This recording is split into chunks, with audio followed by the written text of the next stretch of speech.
Bonjour à tous. Cette semaine dans Le Cambraisien TV, nous vous parlons de plusieurs chantiers en cours dans la ville de Cambrai. On commencera notamment par le Paul Gare et sa transformation, le restaurant scolaire Paul Bert, et on terminera ensuite sur le quartier dit du Vieux Cambrai, lui aussi en rénovation.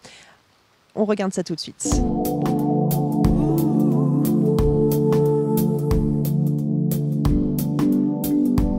Alors nous voici sur un chantier d'ampleur ici à Cambrai, c'est celui du Paul Gare. Et pour nous en parler, Julien Derieux du cabinet PAD, bonjour. Bonjour à vous. Vous êtes donc à l'origine de cette réalisation derrière que nous voyons ici, en tout cas une belle avancée. Alors vraiment un endroit stratégique de Cambrai en pleine transformation, c'est ça ? Oui, en pleine transformation, effectivement, puisque les travaux ont démarré depuis le début d'année sur le Paul Gare. Donc au niveau de la conception, oui, notre bureau d'études a travaillé sur le projet en partenariat avec l'agence de Simon Deloup, Atelier Ma, un cabinet lillois, et un paysagiste, le cabinet SLAP sur l'île également. Donc nous avons traité de la conception ensemble et nous suivons depuis le début d'année la réalisation des travaux sur le parvis notamment et la partie haute de la rue d'Alsace-Lorraine. Alors on voit derrière nous déjà une belle transformation malgré la météo. Où en est-on aujourd'hui ? La météo ne nous aide pas effectivement. Alors sur le parvis, aujourd'hui le parvis est bien avancé au niveau du Paul Gare. L'idée c'est de finaliser tous les travaux de plantation avant la fin de l'année. Puisque tous les pavages, tous les potelets de protection ont été positionnés. Là, il nous reste donc les plantations à réaliser avant la fin du mois de novembre, qui continueront par les massifs également les plantes plus basses courant décembre, et toute la finalisation du mobilier urbain, notamment la pose des bancs. Alors ça ne s'arrête pas à la place Maurice Schumann, c'est aussi d'autres artères passantes qui sont en transformation également. Ça ne s'arrête pas, oui, puisque la ville de Cambrai a voulu élargir cet espace-là et notamment travailler les liaisons entre la gare, forcément place Maurice Schumann, et la Grand Place. Donc c'était tout l'objet du projet, de traiter ces liaisons-là en direction du centre-ville. Et donc il y a une continuité piétonne qui va être réalisée de part et d'autre en élargissant les trottoirs sur la rue d'Alsace-Lorraine. C'est pour ça que l'îlot central a été supprimé, effectivement. Alors comme vous le disiez justement, vraiment l'objectif était de créer une liaison entre la gare et le centre-ville. Oui, tout à fait. Parce que la gare est quand même un symbole au niveau d'une ville et de l'agglomération. Donc l'idée c'était d'à la fois ce lieu de centralité, de le relier à la place, qui en est un autre. Et donc quelles étaient les priorités pour vous peut-être ? On le voit même au niveau de la végétation, c'était un point important ?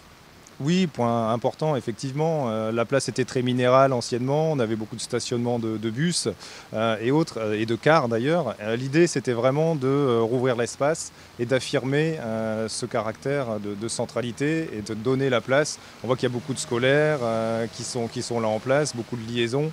Donc vraiment donner un espace de vie plutôt qu'un lieu de passage finalement, même si la gare en est un. Et donc pour conclure, la fin de ce chantier est prévue pour quand ? Alors, fin de ce chantier, vaste question. Ce chantier, donc fin d'année, nous aurons tous les aménagements sur le parvis et la partie haute d'Alsace-Lorraine terminés. Et on remercie d'ailleurs les entreprises qui ont travaillé sur le chantier et qui ont fait du bon boulot jusque-là. Ensuite, nous allons redémarrer en début d'année par la partie basse de la rue d'Alsace-Lorraine, pour ensuite se focaliser sur la rue Foch. La rue Foch qui est une perspective axée sur le bâtiment de la gare, donc qui sera aussi intéressante à travailler, donc premier semestre 2020. D'accord, en tout cas il reste encore pas mal de travaux, mais on voit qu'en tout cas que ça avance bien ce chantier. Merci beaucoup pour ces informations. Merci à vous. Et puis ce sera peut-être l'occasion de se revoir pour faire un nouveau point justement sur cette étendue. Merci à vous. À votre disposition, merci à vous. Et on retrouve tout de suite Jean-François pour un autre chantier, c'est celui du restaurant scolaire Paul Bert.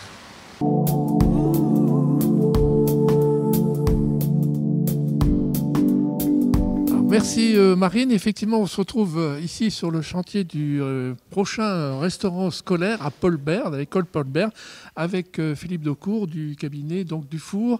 C'est ça. Est-ce que vous pouvez nous rappeler un petit peu l'historique de ce chantier ? Oui, bien sûr. Alors, pour la petite histoire, il faut savoir que l'école Paul Bert, c'est la dernière école qui n'avait pas sa propre restauration sur site.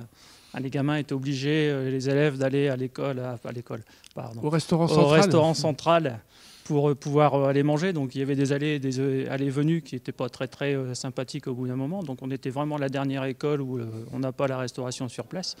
Donc c'est pour ça qu'on a été missionné par la mairie de Cambrai pour pouvoir faire ce projet de cantine scolaire à l'école Paul Bert. Alors, il a démarré quand exactement ce chantier? Alors, le chantier a démarré en février de cette année, devrait se terminer fin de cette année. On est au niveau des finitions. Oui, alors justement, peinture, on en est où là chauffage, etc.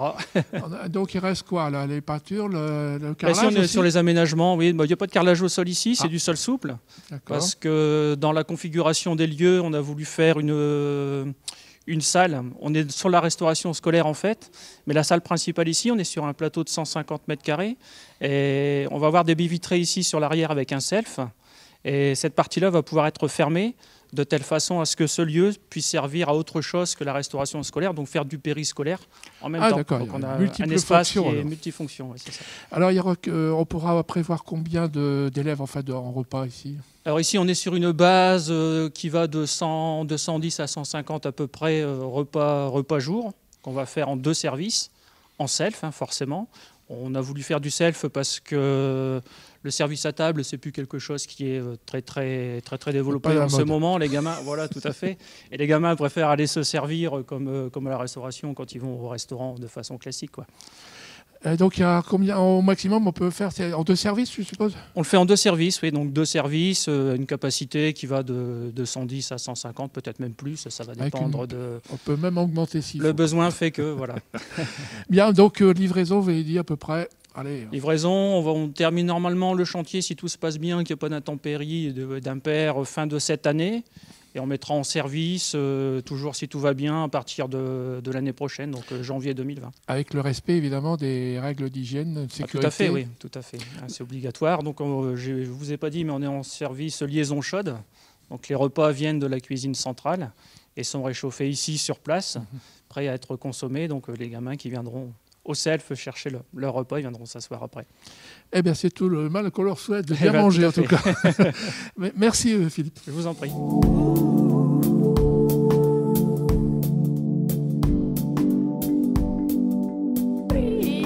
Autre chantier de travaux aussi dans la ville de Cambrai, c'est bien évidemment la requalification du centre ancien, du vieux Cambrai.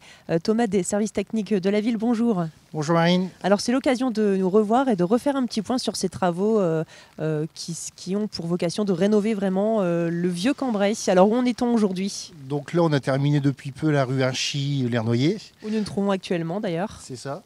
Donc il nous reste pour la fin de l'année, voire début d'année prochaine, le basculement des réseaux aériens. Si tout va bien, normalement pour début d'année prochaine, ça serait vraiment terminé. Alors c'est un programme, un dispositif qui avance bien. Déjà, beaucoup de travaux ont été effectués. Oui, donc déjà l'année dernière, on avait fait la rue des Candillons, la rue Saint-Vol, la rue des Corbeaux. Et là, on vient de terminer cette rue-là pour après basculer sur les trottoirs de la rue des Capucins. Alors les rues se suivent et se ressemblent, ouais. C'est joliment dit. Voilà. Puisqu'en effet, toutes les rues sont majoritairement conservées en pavé. C'est ça, donc on récupère les anciens pavés qu'on scire en 2 pour faire un pavé scié. Et donc prochaine étape? Donc ça serait les trottoirs de la rue des Capucins. On commencerait d'ici la fin de l'année pour une quinzaine de jours, voire 3 semaines, pour après rattaquer le restant l'année prochaine. Eh bien, merci beaucoup Thomas. Ce sera l'occasion donc de nous revoir pour faire un point sur ce chantier à nouveau. Avec plaisir. Bonne journée. Merci. Voilà donc pour cette édition du Cambraisien.tv. On se retrouve la semaine prochaine pour de nouveaux sujets d'actualité.